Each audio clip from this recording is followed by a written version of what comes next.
আমাদের এখন ট্যাবলেট খাওয়া লাগে না ঘুমের জন্য, আমাদের তো ইনসমনিয়া হয়ে গেছে এখন।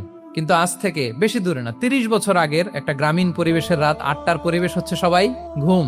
আমরা তারও 2 বা 3 ঘন্টা পরে ডিনার করব, কিন্তু ওনাদের মাগরিবের আগে বা পরে ডিনার করে ফেলছে, এশার নামাজ পরেই কি 1 2 জন না, পুরো গ্রাম জামাতে ঘুম, পুরো গ্রাম জামাতের সাথে ঘুম।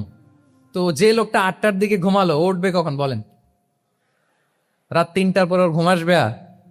হ্যাঁ, ঘুমেরও তো একটা লজ্জা শরমের ব্যাপার আছে। আর কত থাকবে এখানে, কি বলেন? আপনি তো ঘুমাতে যান রাত 2টায়, আর আজ থেকে 30 বছর আগে আমার বাংলাদেশের একটা গ্রামীণ পরিবেশে রাত 8টার দিকে সবাই দিনদার পাত্রপাত্রীর সন্ধানে ভিজিট করুন অর্ধেকদিন.com। ঘুম। আমরা এখন যে টাইমটাতে ঘুমোতে যাই, ওই সময় ওনাদের অর্ধেক ঘুম শেষ। ফজরের নামাজ পড়ে আমাদের বাপ চাচারা কি করতো? হ্যাঁ, একটু ব্যাক টু দ্য হিস্ট্রিতে তাকান না। ফজরের নামাজ পড়ে এক বল পান্তা ভাত খাইতো।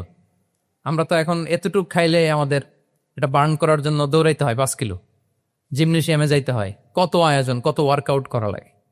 এক বল কাঁচামরিচ দিয়ে, পোড়ামরিচ দিয়ে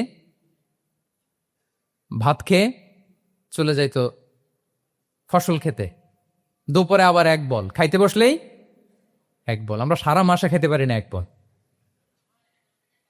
আচ্ছা, কি খেত? খাওয়ার আইটেমটা দেখেন তো, কোনো ফরমালিন আছে? কথা বলেন। কোনো মেডিসিন ছিল না, একেবারে ফ্রেশ, হ্যাঁ, পিওর অর্গানিক।